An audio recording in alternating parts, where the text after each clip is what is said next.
ডাক্তারদের যে বিভিন্ন গোষ্ঠী আছে ওখানে, যাদের মধ্যে জিবি মিটিং হয়, আমি দায়িত্ব নিয়ে বলছি ৮টা গোষ্ঠীর মধ্যে ৫টা গোষ্ঠী আন্দোলন কর্মবিরতি তুলে নিতে চায়। রাজনৈতিক সিনিয়রদের বা দাদাদের কাকুদের কথায় তারা কর্মবিরতিটা তুলতে পারছেন না বা অবস্থান বিক্ষোভটা তুলতে পারছেন না। হাজার হাজার পেশেন্ট ডাক্তার পাচ্ছে না বলে স্ট্রেচারে পড়ে আছে, হাসপাতালের বাইরে রাস্তায় পড়ে আছে। ওপিডি আর ক্লিনিক যেটা জুনিয়র ডাক্তারবাবুরা মেনলি করেন, নাইট ডিউটি যেটা জুনিয়র ডাক্তারবাবুরা মেনলি করেন, সেই পরিষেবাটা কে দেবে? আজকে জুনিয়র ডাক্তারবাবুদের এই কর্মবিরতির জন্য আরেকটা বড় কথা আমি বলতে চাই, যেখানে পেশেন্টের ভোগান্তি হচ্ছে, পেশেন্ট পার্টির ভোগান্তি হচ্ছে, গরিব মানুষের ভোগান্তি হচ্ছে, গরিব মানুষ মারা যাচ্ছে, আরেকটা বিরাট বড় ভোগান্তি হচ্ছে সিনিয়র ডাক্তারবাবুদের। সিনিয়র ডাক্তারবাবুদের বয়স 60, 62, 70, তারা অসুস্থ হয়ে পড়ছেন এই জুনিয়র ডাক্তারবাবুদের কর্মবিরতির জন্য। আর প্রাথমিকভাবে এই মনোজ ভার্মা সাহেবই ব্যারাকপুরকে ঠান্ডা করেছিল, দুষ্কৃতিমুক্ত সন্ত্রাসমুক্ত ব্যারাকপুর গড়ে তুলেছিল। সেই জন্যই অর্জুন সিংয়ের এত রাগ। মুখ্যমন্ত্রীর গাড়িতে জুনিয়র ডাক্তারদের সঙ্গে মুখ্যমন্ত্রীর বৈঠক হয় এবং সেখানে বৈঠকে আমরা দেখি যে জুনিয়র ডাক্তাররা বেরিয়ে আসেন এবং তারপর মুখ্যমন্ত্রী মমতা বন্দ্যোপাধ্যায় প্রেস মিট করেন, সেখানে জানান যে সদর্থক একটা আলোচনা হয়েছে এবং জুনিয়র ডাক্তাররা বেরিয়ে সে কথাই বলেন। তারপরেও তারা আন্দোলন থেকে আন্দোলনে রয়েছেন। আজকেও পর্যন্ত তারা মেল করেছেন যে তাদের যে 4 এবং 5 নম্বর দাবি ছিল, সেই দাবিতে তারা যতক্ষণ না হচ্ছে তারা কিন্তু আন্দোলন চালিয়ে যাবে। তারা মিনিটসে সাইন করে বেরিয়ে গেলেন, সদর্থক বললেন আলোচনা, তারপরেও কেন আন্দোলন থেকে উঠছে না? কি মনে হয়? দেখুন, প্রথম কথা হচ্ছে ডাক্তারদের যে বিভিন্ন গোষ্ঠী আছে ওখানে, যাদের মধ্যে জিবি মিটিং হয়, আমি দায়িত্ব নিয়ে বলছি 8টা গোষ্ঠীর মধ্যে 5টা গোষ্ঠী আন্দোলন কর্মবিরতি তুলে নিতে চায়। কিন্তু 2-3টে গোষ্ঠী আছে যারা তাদের রাজনৈতিক সিনিয়রদের বা দাদাদের কাকুদের কথায় তারা কর্মবিরতিটা তুলতে পারছেন না বা অবস্থান বিক্ষোভটা তুলতে পারছেন না। কিন্তু আমি সাধারণ মানুষকে আপনার চ্যানেলের মাধ্যমে বলতে চাই যে মানুষের আন্দোলনকে সহমর্যাদা সসম্মান দিয়ে বাংলার মুখ্যমন্ত্রী, যিনি মানুষেরই আশীর্বাদে বাংলার 3য়বারের মুখ্যমন্ত্রী, তিনি তো তাদের সিংহভাগ দাবি মেনে নিয়েছেন। তাদের সব কথা মেনে নেওয়া হয়েছে। কমিশনার অফ পুলিশ নগরপালকে বদলি করা হয়েছে, ডিএমই ডিএইচএসকে সরিয়ে দেওয়া হয়েছে এবং গতকাল সুপ্রিম কোর্টে পশ্চিমবঙ্গ সরকারের তরফ থেকে কপিল সিব্বল মহামান্য সুপ্রিম কোর্টকেও জানিয়েছেন যে তাদের যে দাবি দাবা, সিসিটিভি, প্রোটেকশন, সিকিউরিটি ইত্যাদি, তার জন্য 100 কোটি টাকা রাজ্য বরাদ্দ করেছে। এখন তো আমার মনে হয় যে গরিব মানুষরা যারা প্রাইভেট হাসপাতালে যেতে পারবে না, যারা মেডিকা ক্যালকাটা হাসপাতালে চিকিৎসা করার যাদের সামর্থ্য নেই, তারা তো ভুগছে। 29 জন মারা গেছে, সকালেও শুনলাম 1 জন মারা গেছে, তার মানে 30 জন মারা যাচ্ছে চিকিৎসার অভাবে। হাজার হাজার পেশেন্ট ডাক্তার পাচ্ছে না বলে স্ট্রেচারে পড়ে আছে, হাসপাতালের বাইরে রাস্তায় পড়ে আছে। তো ডাক্তারবাবুদের কি এখন উচিত না যে যেখানে সরকার আপনাদের সাথে ঐক্যবদ্ধ হয়ে আপনাদের সিংহভাগ দাবি মেনে নিয়েছে, আপনাদের বাকি যা দাবি আছে তার জন্য 100 কোটি টাকা বরাদ্দ করেছে, যেটা আগামী 14-15 দিনের মধ্যে সেই কাজও শেষ হয়ে যাবে, সিকিউরিটি, সিসিটিভি লাগানো, আলাদা ওয়াশরুম, আলাদা রেস্টরুম ইত্যাদি। এখন তো আমার মনে হয় সুবুদ্ধির উদয় হওয়া উচিত আর কাজে ফেরা উচিত। আর কাজে ফেরাটা তো তৃণমূলের জন্য নয়, মমতা ব্যানার্জির জন্য নয়, কাজে ফেরাটা মানুষকে পরিষেবা দেওয়ার জন্য। এখন যদি ডাক্তারবাবুরা মনে করেন যে জেদ ধরে মানুষকে পরিষেবা দেবো না, আমরা রাস্তায় বসে থাকবো, কারণ আপনাদের মতো বাংলা হান্টের মতো প্রচুর মিডিয়া চ্যানেল আর প্রচুর রাজ্য এবং জাতীয় মিডিয়া চ্যানেল সারাক্ষণ ওখানে বসে আছে, তাহলে তো এটা আমাদের দুর্ভাগ্য। বলুন আর কি করব? আর তো মুখ্যমন্ত্রীর বা সরকারের কি আর কিছু করা বাকি আছে? আমি তো বুঝতে পারছি না। এরপরেও যদি ডাক্তারবাবুরা না যান, তাহলে যে মানুষ স্বতঃস্ফূর্তভাবে ডাক্তারবাবুদের এই আন্দোলনকে সমর্থন করেছেন সেই মানুষই বিচার করবেন।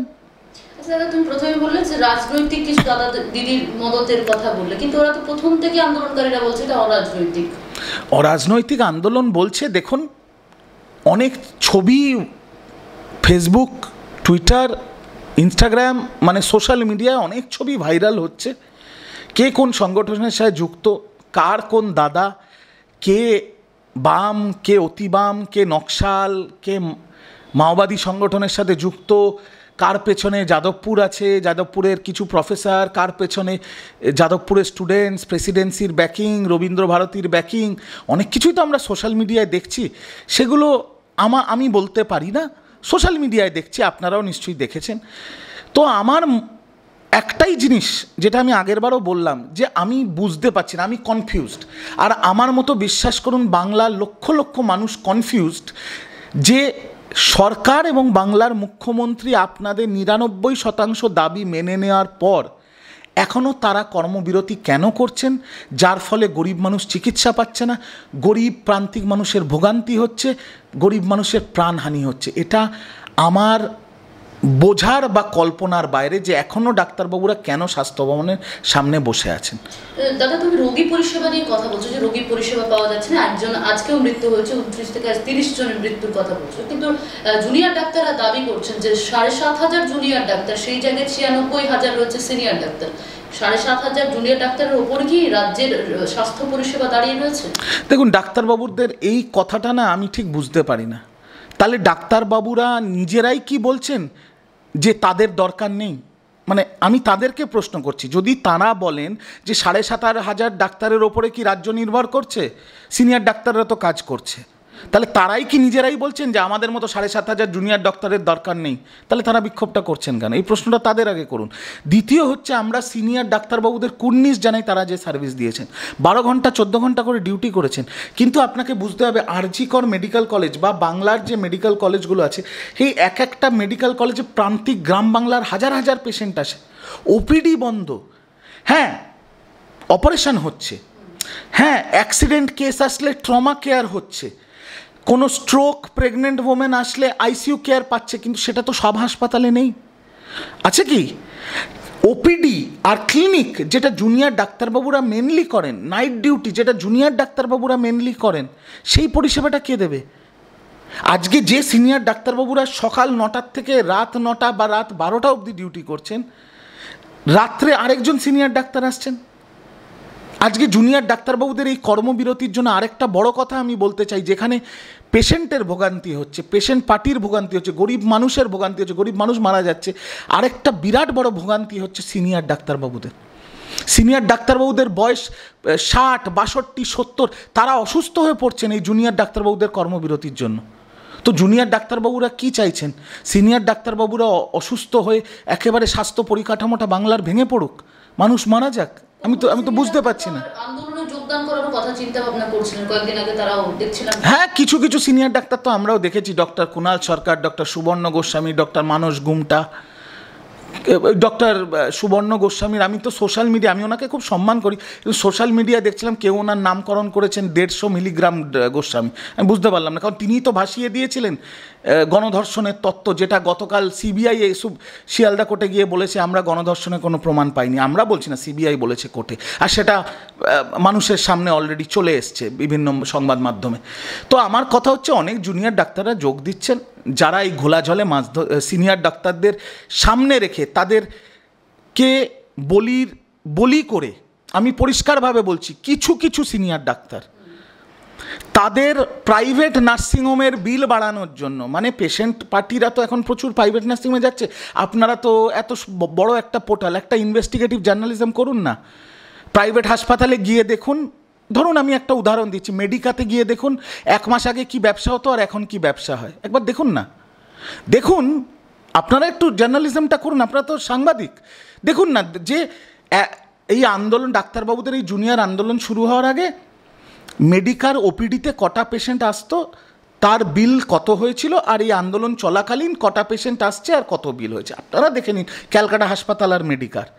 তো এই ঘোলা জলে কিছু সিনিয়র ডাক্তারবাবুরা, 99% সিনিয়র ডাক্তারবাবুরা গরিব মানুষকে পরিষেবা দিচ্ছে, বাংলার স্বাস্থ্য পরিকাঠামোকে বাঁচিয়ে রেখেছে, টিকিয়ে রেখেছে। কিন্তু 1% সিনিয়র ডাক্তাররা আছেন যারা কিছু বাম এবং অতি বাম মতাদর্শে বিশ্বাসী, তারা এই জুনিয়র ডাক্তারবাবুদের বলি দিয়ে তাদের ভবিষ্যৎকে অন্ধকারের দিকে ঠেলে দিয়ে এই ঘোলা জলে মাছ ধরতে নেমেছেন। 1, নিজেদের রাজনৈতিক স্বার্থ চরিতার্থ করার জন্য, আর 2, তারা যে বেসরকারি সংগঠনের সাথে যুক্ত, সেখানে বিল বাড়ানোর জন্য আর সেখানের ব্যবসা বাড়ানোর জন্য। আমি আপনার চ্যানেলের মাধ্যমে জুনিয়র ডাক্তারবাবুদের অনুরোধ করব যে আপনারা আন্দোলন করুন, আমরা আপনাদের আন্দোলনকে মর্যাদা দিই এবং সম্মান করি। আপনারা আন্দোলন করুন, আপনারা আপনাদের বিভিন্ন দাবি দাবা নিয়ে মুখ্যমন্ত্রীকে চিঠি লিখুন, মুখ্য সচিবের সাথে চিঠি লিখুন, মুখ্য সচিবের সাথে বারংবার মিটিংয়ে বসুন, কারণ একটা সমাধান আলোচনার মাধ্যমেই হবে। কিন্তু যখন এইগুলো হচ্ছে বা হবে, তার মধ্যে দয়া করে কর্মবিরতিটা তুলে নিন। আন্দোলন তুলতে বলছি না, কর্মবিরতিটা তুলে নিন। কারণ আপনারা ডাক্তারবাবুর, গরিব মানুষ আপনাদের ভগবান বলে, কিন্তু যদি গরিব মানুষ আপনাদের সামনে না পেয়ে চিকিৎসার অভাবে যদি তাদের পরিবারের কেউ মারা যায়, বা চিকিৎসার অভাবে যদি তাদের ঘন্টার পর ঘন্টা স্ট্রেচারে বা হাসপাতালের বাইরে ফুটপাতে শুয়ে থাকতে হয়, তাহলে তো গরিব মানুষ এই ভগবানদের ওপর আস্থা হারাবে। তাই অনুরোধ করব আপনাদের, যখন আপনারা প্রাথমিকভাবে মিনিটসে সই করে আপনাদের প্রতিনিধিরা সব মেনে নিয়েছে, আপনারা আলোচনা চালান, আপনারা বারংবার সরকারের সাথে আলোচনায় বসুন, আন্দোলন চালিয়ে যান, কিন্তু দয়া করে কর্মবিরতিটা তুলে নিন, মানুষের স্বার্থে, পরিষেবার স্বার্থে, গরিব প্রান্তিক মানুষের স্বার্থে। এইটুকুই অনুরোধ রইল। আচ্ছা, জুনিয়র ডাক্তাররা সিপির পাশাপাশি যে স্বাস্থ্য তিন আধিকারিককে তারা চেয়েছিলেন যে পদত্যাগ করতে, সেই জায়গায় পদত্যাগের জায়গায় অপসারণ করা হবে, তা নিয়েও কিন্তু তারা ক্ষোভ প্রকাশ করছে। আমি বুঝতে পারছি না। জুনিয়র ডাক্তারবাবুরা বলেছিলেন কলকাতার নগরপালকে সরাতে হবে বা পদত্যাগ করাতে হবে বা অপসারিত করাতে হবে, কারণ তিনি তার কাজ করতে ব্যর্থ। তিনি 14ই অগাস্ট যে ঘটনা ঘটেছিল, সেই পরিপ্রেক্ষিতে জুনিয়র ডাক্তারবাবুরা বলেছিলেন যে কলকাতার নগরপাল আমাদের সুরক্ষা দিতে অক্ষম, তাই আমরা কলকাতার নগরপালের পদত্যাগ দাবি করছি। এই তো এবার আমার প্রশ্ন হচ্ছে, পদত্যাগ করুক আর সরিয়ে দেওয়া হোক, কলকাতার জুনিয়র ডাক্তারবাবুদের দাবিকে মান্যতা দিয়ে বাংলার মুখ্যমন্ত্রী কলকাতার নগরপালকে এসটিএফে পাঠিয়ে দিয়েছেন। তো কলকাতার নগরপাল বিনীত গোয়েলের বিরুদ্ধে যে জুনিয়র ডাক্তারবাবুদের ক্ষোভ, সেটা মিটে যাওয়া উচিত, কারণ কলকাতার নগরপাল হিসেবে বিনীত গোয়েলের আর কোনো দায়িত্ব নেই। কলকাতা পুলিশ প্রতিটা মেডিকেল কলেজ, পিজি হাসপাতাল, medical college, Calcutta national medical college, RG Kar, কলকাতার মধ্যে এই যে 4টা আর এনআরএস, এই যে 5টা বড় মেডিকেল কলেজ, তার সুরক্ষা দেয় কলকাতা পুলিশ। এখন নতুন নগরপাল এসছে শ্রী মনোজ ভার্মা সাহেব, তিনি এই সুরক্ষার দায়িত্বে, জুনিয়র ডাক্তারবাবু এবং হাসপাতালের সুরক্ষার দায়িত্ব তার কাঁধে। বিনীত গোয়েল আর ত্রিসীমানার মধ্যে নেই, চলে গেছেন এসটিএফে। তাহলে এখন আর এটা নিয়ে বক্তব্য কী? নিশ্চয়ই আমি মনে করি যে জুনিয়র ডাক্তারবাবুদের ব্যক্তি বিনীত গোয়েলের বিরুদ্ধে কোনো ব্যক্তিগত ঘৃণা বা ব্যক্তিগত কোনো নিশ্চয়ই স্বার্থ থাকতে পারে না বা বিদ্বেষ থাকতে পারে না। তাদের ছিল যে বিনীত গোয়েল যেই চেয়ারে বসে আছে সে আমাদের সুরক্ষা দিতে অক্ষম, তাই তাকে সরিয়ে দেওয়া হয়েছে। এখন যিনি নতুন এসছেন তার ওপরে পুরো সুরক্ষার দায়িত্ব কলকাতার এই 5টা মেডিকেল কলেজের ডাক্তারবাবুরা এবং মেডিকেল কলেজের পেশেন্ট পার্টি থেকে শুরু করে মেডিকেল কলেজের দায়িত্ব। তো আমার মনে হয় তাদের আস্থা রাখা উচিত কলকাতার নতুন নগরপালের ওপরে। বিনীত গোয়েল তো আর ত্রিসীমানার মধ্যে নেই, তাহলে কেন এত রাগ? আচ্ছা, অর্জুন সিং আজকে একটা কমেন্ট পাস করেছে যেখানে তিনি বলেছেন যে এই মনোজ ভার্মা বিনীত গোয়েলের থেকেও আরও বেশি ভয়ঙ্কর। দেখুন, অর্জুন সিংকে এটা বলতেই হবে, কারণ মনোজ ভার্মা সাহেব ব্যারাকপুরে সিপি ছিলেন। মনোজ ভার্মা সাহেব ব্যারাকপুরে সিপি তখন ছিলেন যখন অর্জুন সিং তৃণমূল ছেড়ে বিজেপি গেছিল, আবার তৃণমূলে আসার চেষ্টা করছিল, তারপরে আবার বিজেপি গেল। ও তো এতবার চেঞ্জ করেছে আমিও মনে রাখতে পারছি না, বাট সেই সময় আপনাদের মনে থাকবে বা আপনারা দেখে নিতে পারেন, মনোজ ভার্মা সাহেবকে যখন ব্যারাকপুরে সিপির দায়িত্ব দেয়, তখন ব্যারাকপুরের ভাটপাড়া আর পার্শ্ববর্তী অঞ্চলে রোজ গুলি চলতো, রোজ বম্বিং হতো। আর এই সেগুলো হতো অর্জুন সিংয়ের নেতৃত্বে, অর্জুন সিংয়ের গুন্ডারা এটা করতো। তো এবারও লোকসভায় যখন পার্থদা দাঁড়ালেন ভোটে, পার্থদা একটাই কথা বলেছিলেন, তার ভোটের স্লোগান ছিল সন্ত্রাস মুক্ত ব্যারাকপুর। আর ব্যারাকপুরের মানুষ ভোটে তাকে জিতিয়েছে, অর্জুন সিংকে হারিয়েছে। আর প্রাথমিকভাবে এই মনোজ ভার্মা সাহেবই ব্যারাকপুরকে ঠান্ডা করেছিল, দুষ্কৃতিমুক্ত সন্ত্রাসমুক্ত ব্যারাকপুর গড়ে তুলেছিল। সেই জন্যই অর্জুন সিংয়ের এত রাগ, কারণ অর্জুন সিংয়ের পোষ্য পালিত সব গুন্ডা বদমাশ মাস্তানদের এই মনোজ ভার্মা সাহেব ডান্ডা দিয়ে ঠান্ডা করেছিল। তাই অর্জুন সিংয়ের তো এখন গাত্রদাহ হবেই। বাংলা হান্টের আরও খবর দেখতে নজর রাখুন। বাংলা খবর মানেই বাংলা হান্ট।